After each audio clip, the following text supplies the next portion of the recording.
Good morning, student. I am Manfar Maurya. Today in class 11th we discuss epithelial tissue. आज हम लोग epithelial tissue के बारे में डिस्कस करेंगे. We commonly refer as an epithelial tissue as epithelium tissue. यानी epithelial tissue को epithelium tissue के नाम से भी जाना जाता था. यानी यहाँ पे हम कह सकते हैं कि epithelial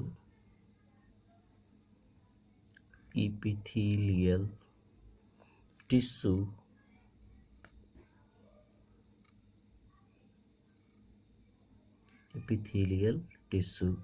epithelial tissue are commonly known as, इसको हम commonly known as epithelium.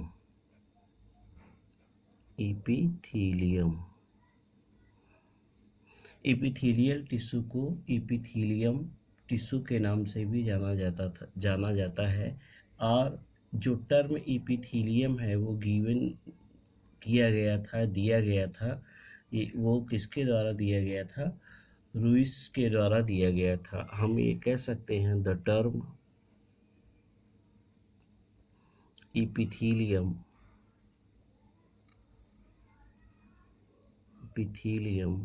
is given by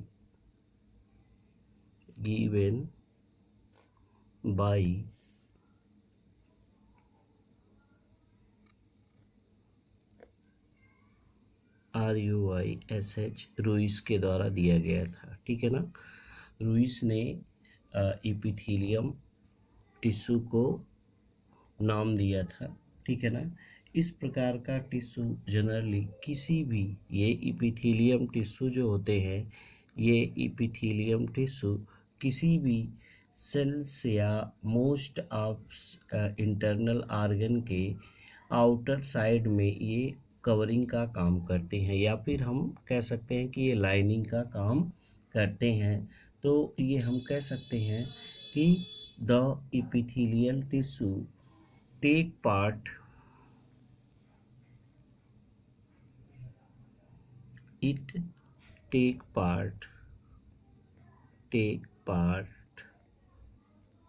the covering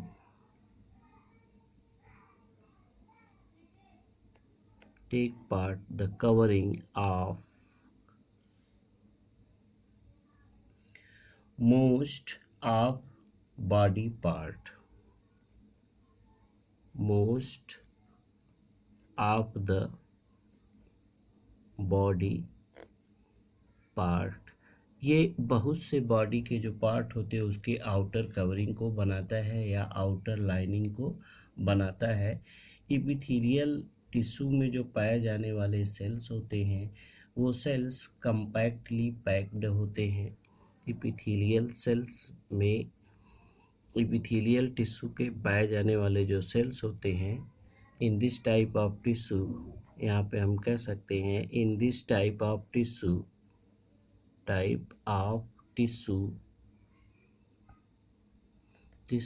the cells are in this type of tissue cells are compactly packed. कैसी होती हैं? compactly पैक्ड होती हैं. ठीक है. जब इनकी सेल्स कंपैक्टली पैक्ड होंगी तो इनके बीच जो है इंटरसेलुलर मैट्रिक्स जो होता है बहुत कम होता है.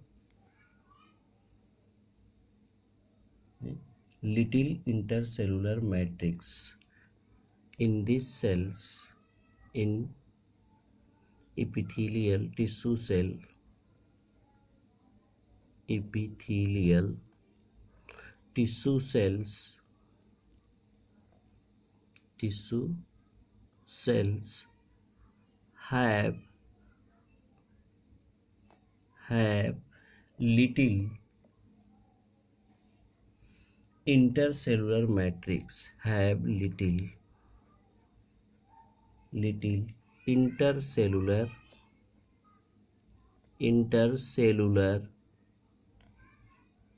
matrix. इनमें इंटरसेलुलर मैट्रिक्स क्या होते हैं, बहुत ही कम होते हैं। इंटरसेलुलर स्पेस और इंटरसेलुलर मैट्रिक्स कम होने की वजह से इसमें ब्लड वेसल्स, लिम्फ वेसल्स तथा कैपिलरी क्या होती हैं, अनेबल होती हैं, ठीक है ना। तो यहाँ पे हम कह सकते हैं कि in this type of tissue circulation is absent. In this type of tissue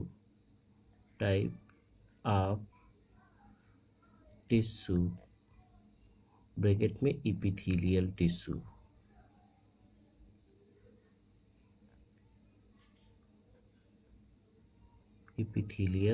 tissue, bracket close, circulation is absent. इसमें सर्कुलेशन क्या होता है, एब्सेंट होता है। सर्कुलेशन क्या होगा, एब्सेंट होगा, यानी ब्लड वेसल्स और इन सब का सर्कुलेशन नहीं होता है, ठीक है ना। तो ये वेसल्स कनेक्टिव टिश्यू जैसे ही होते हैं। तो इपिथेलियल टिश्यू मुख्य रूप से टू टाइप्स के होते हैं। There are two types of epithelial tissue, there are two type of epithelial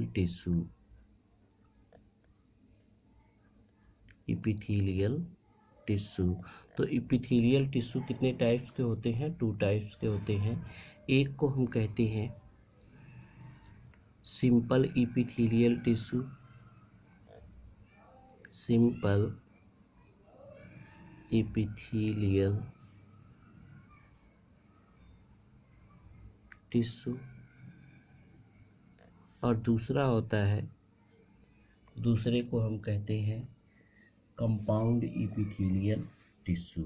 दूसरे को क्या कहते हैं, compound epithelial tissue, compound epithelial tissue. दूसरे को हम क्या कहते हैं, कंपाउंड इपिथेलियल टिश्यू। तो आगे हम देखते हैं कि जो सिंपल इपिथेलियल टिश्यू होते हैं वो कंपोज्ड होते हैं सिंपल लेयर के, या हम कह सकते हैं सिंगल लेयर। यानी ये जो सिंपल इपिथेलियल टिश्यू है, पहला हम लिखेंगे simple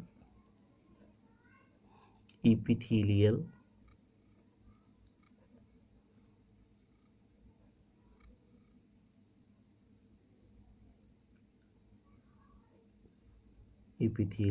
tissue.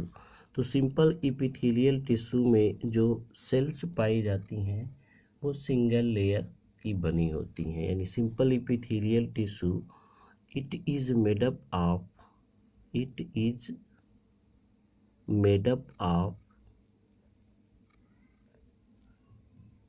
Of single layer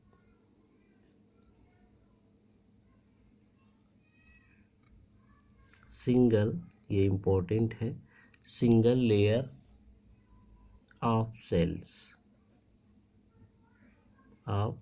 ये सिंगल लेयर की सेल्स से मिलकर बनी होती हैं। एंड इसका फंक्शन क्या होता है, इसका फंक्शन, ठीक है ना, function as lining for body cavity. ये लाइनिंग बनाती हैं, lining for body cavity. Body में जो कैविटी खाली स्थान होता है उसके चारों तरफ ये क्या करती हैं, लाइनिंग बनाती हैं। और उसके साथ साथ ये डक्ट और ट्यूब्स की भी लाइनिंग बनाती हैं। बॉडी कैविटी, डक्ट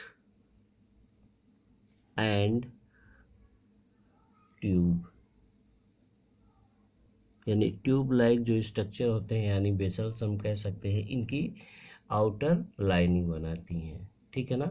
तो help in lining for body cavity किसमें होती हैं, हेल्पफुल होती हैं, help lining for body cavity के लिए, डक्ट के लिए और ट्यूब्यूल्स के लिए ये क्या करती हैं, उसकी आउटर कवरिंग की लाइनिंग बनाती हैं। Due to sufficient O2 and nutrient supply each cells great power of regeneration. Epithelial tissue में जो रीजनरेशन पावर होता है उसमें बहुत ज़्यादा होता है। यहाँ पे हम कह सकते हैं कि it has great regeneration power, has great regeneration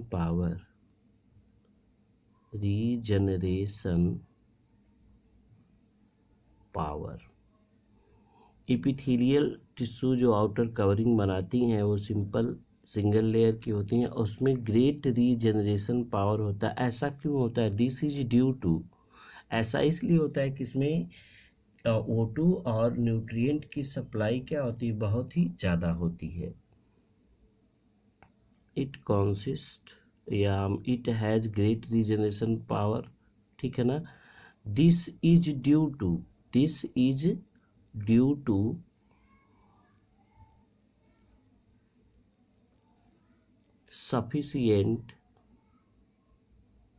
sufficient O2 and nutrient supply।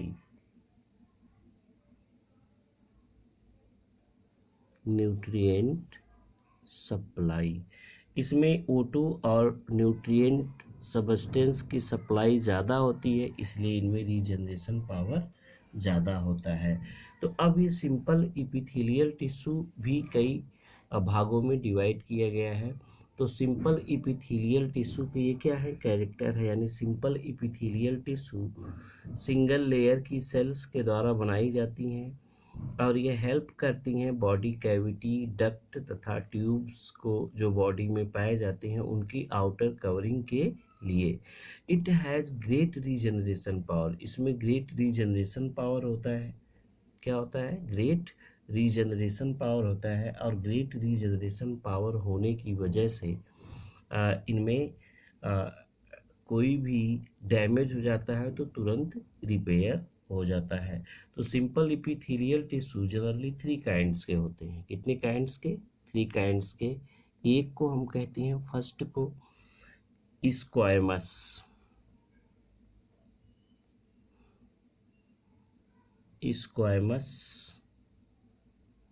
Simple epithelial tissue,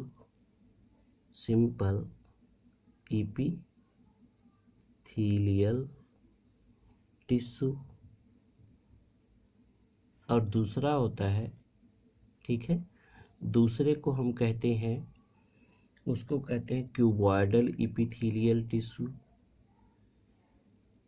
cuboidal epithelial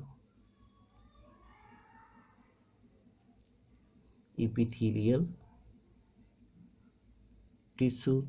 और जो तीसरा होता है उसको हम कहते हैं कॉलमनर इपिथेलियल टिश्यू। तीसरे को हम क्या कहते हैं? Columnar epithelial tissue.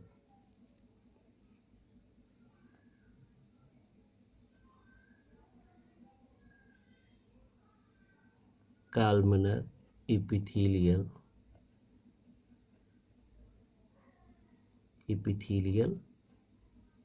टिश्यू। तो जो कॉलमनर इपिथेलियल टिश्यू है, अब देखिए इनके क्या क्या हैं कैरेक्टर्स। तो यहाँ हम देखेंगे स्क्वैमस इपिथेलियल या स्क्वैमस सिंपल इपिथेलियल टिश्यू के बारे में सबसे पहले पढ़ेंगे। यहाँ देखिए किस प्रकार से इसको देखा जा सके। हम जो स्क्वैमस इपिथेलियल टिश्यू, इसमें पहला क्या हो जाएगा? Squamous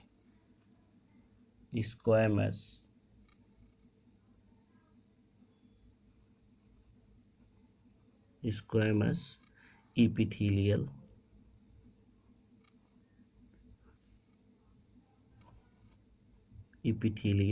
tissue. तो स्क्वैमस इपिथेलियल टिश्यू के क्या क्या फंक्शन होते हैं? मेड अप ऑफ फ्लैटेंड, इसमें जो सेल्स होंगी वो कैसी होंगी? सेल्स आर फ्लैटेंड मतलब चपटी होती हैं, ठीक है। फ्लैटेंड। स्क्वैमस इपिथेलियल सेल्स के से बने जो टिश्यू होते हैं उसकी सेल्स कैसी होती है? फ्लैटेंड होती है with irregular boundary, with irregular boundary. इसमें इरेगुलर क्या होती है? बाउंड्री पाई जाती है। दूसरी चीज ये है कि it form A diffusion boundary, ये डिफ्यूजन बाउंड्री को भी बनाती हैं। It form diffusion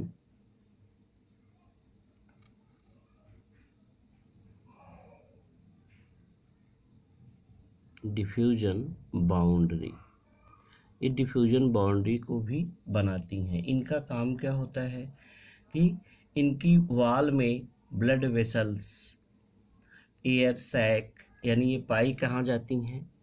it is found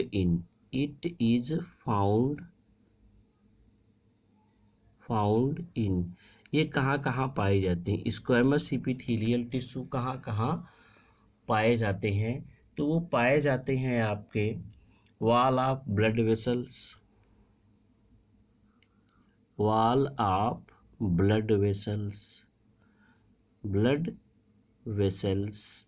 blood vessels की वॉल में पाए जाएंगे, ठीक है। और कहाँ पाए जाएंगे? एयर सैक ऑफ लंग, दूसरा है एयर सैक ऑफ लंग के एयर सैक में पाए जाएंगे, ठीक है। अब दूसरा है जो है जिसको हम कहते हैं, ये बॉमिन कैप्सूल में भी पाए जाते हैं। फाउंड इन बॉमिन कैप्सूल,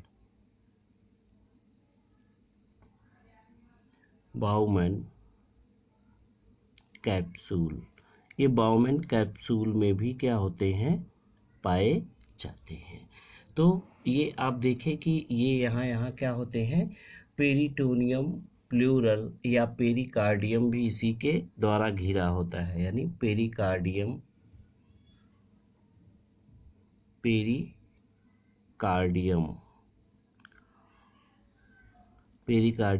हार्ट के आउटर कवरिंग को कहते हैं, हार्ट आउटर कवरिंग के चारों तरफ ये पाए जाते हैं टिश्यू, ठीक है। नेक्स्ट है हमारा सिंपल इपिथेलियल टिश्यू में, जिसको हम कहते हैं क्यूबॉइडल टिश्यू। क्या कहते हैं? Cuboidal tissue. तो जो क्यूबॉइडल टिश्यू है उसको हम यहाँ पे देखेंगे। सेकेंड है cuboidal simple epithelial tissue, cuboidal simple epithelial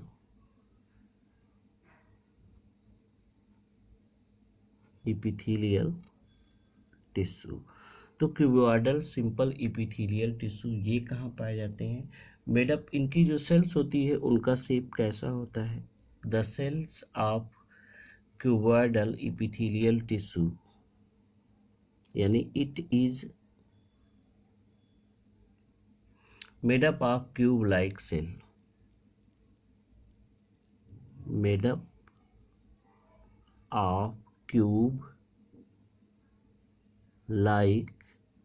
cell, ये क्यूब लाइक सेल्स के द्वारा क्या होती हैं?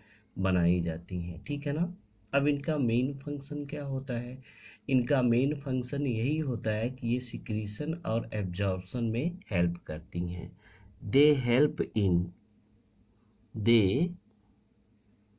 यानी ये जो है क्यूबॉइडल सिंपल इपिथेलियल टिश्यू जो हैं वो किसमें हेल्प करते हैं? हेल्प इन सिक्रीशन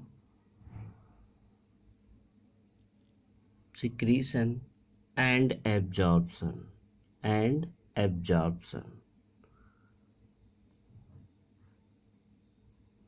ये सिक्रीशन और एब्जॉर्प्शन में क्या करते हैं?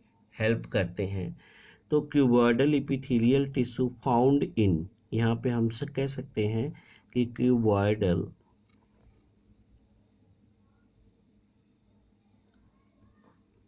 Simple epithelial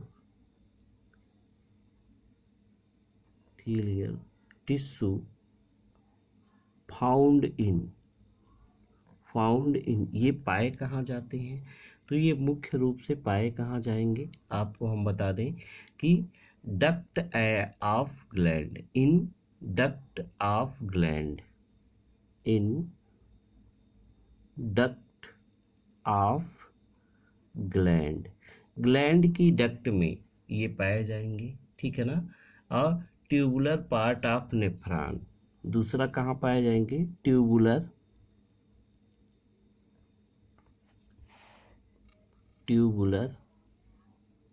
part of nephron, nephron के ट्यूबुलर पार्ट में पाए जाते हैं। और तीसरा कहाँ पाए जाते हैं?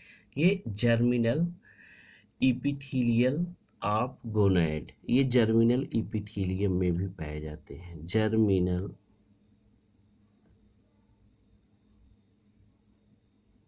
इपिथेलियम लेयर में ये पाए जाते हैं। जर्मिनल इपिथेलियल लेयर जो है सिंपल क्यूबॉइडल इपिथेलियल टिश्यू का बना होता है। तो नेक्स्ट है हमारा कॉलमनर इपिथेलियल टिश्यू। तो कॉलमनर इपिथेलियल टिश्यू कौन से हैं? ठीक है, तो जो तीसरा है उसको हम कहेंगे कॉलमनर इपिथेलियल टिश्यू।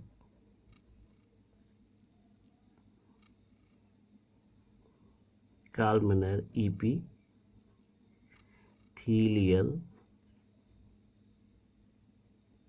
टिश्यू। तो कॉलमनर इपिथेलियल टिश्यू में आप देखेंगे सबसे पहले ये इनकी जो सेल्स होती हैं वो सिलेंडर आर टॉल सेल्स होती हैं। सेल्स जो पाई जाती हैं कॉलमनर इपिथेलियल टिश्यू में वो कैसी होती हैं? टॉल एंड सिलिंड्रिकल सेल कैसी होती हैं? सिलिंड्रिकल होती हैं। कैसी होंगी? सिलिंड्रिकल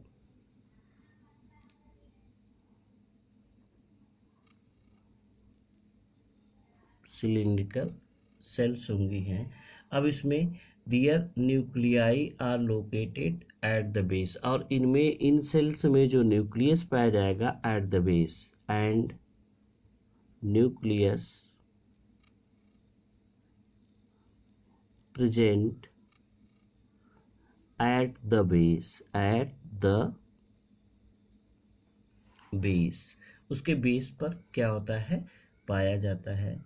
और ये फ्री सरफेस पे पाई जाती हैं, that is found in free surface, that is found in free surface, ये फ्री सरफेस पर क्या होती हैं? पाई जाती हैं। तो इनका मेन फंक्शन यही होता है कि द मेन फंक्शन, ये भी सिक्रीशन और एब्जॉर्प्शन के लिए रिस्पॉन्सिबल होती हैं। Help in secretion and absorption, secretion और एब्जॉर्प्शन के लिए क्या होती हैं? रिस्पॉन्सिबल होती हैं। जैसे हम इसका एग्जाम्पल दे सकते हैं कि ये पाई कहाँ जाती हैं? इट इज़ फाउंड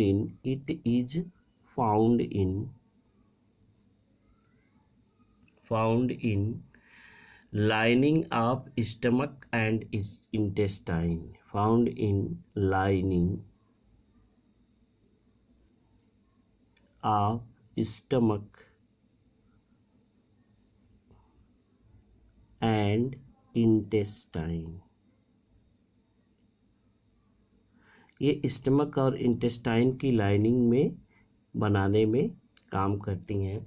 तो इस प्रकार से हम ये कह सकते हैं कि सिंपल इपिथेलियल टिश्यू जो होता है वो 3 टाइप्स का होता है। जो पहला होगा स्क्वैमस, और ये स्क्वैमस सिंपल इपिथेलियल टिश्यू जो ब्लड वेसल्स में, लंग्स में, बॉमिन कैप्सूल में, हार्ट की आउटर कवरिंग पेरिकार्डियम में पाए जाते हैं। क्यूबॉइडल सिंपल इपिथेलियल टिश्यू मुख्य रूप से ये सिक्रीशन और एब्जॉर्प्शन का काम करते हैं। इनकी जो सेल्स होती हैं वो क्यूब लाइक होती हैं, ठीक है ना। अब इसके लिए हम ये कह सकते हैं कि ये मुख्य रूप से डक्ट ऑफ ग्लैंड यानी किसी भी ग्लैंड के डक्ट में ये पाई जाएंगी और जर्मिनल इपिथेलियल में भी ये पाई जाएंगी। जबकि कॉलमनर इपिथेलियल जो टिश्यू होते हैं सिंपल, वो मेडअप होते हैं टाल सेल से या सिलिंड्रिकल टाल लंबी सेल से होते हैं, और इनमें जो न्यूक्लियस होता है वो बेस पर पाया जाता है, और ये मुख्य रूप से माइक्रोविलाई में पाई जाती हैं। और माइक्रोविलाई हमारी पाई जाती हैं कहाँ पर? लाइनिंग ऑफ स्टमक और इंटेस्टाइन में। ये इनका मेन फंक्शन होता है सिक्रीशन और एब्जॉर्प्शन का। तो I hope you understand simple epithelial tissue. Next class में हम आपको कंपाउंड इपिथेलियल टिश्यू के बारे में डिस्कस करेंगे। तब तक के लिए धन्यवाद।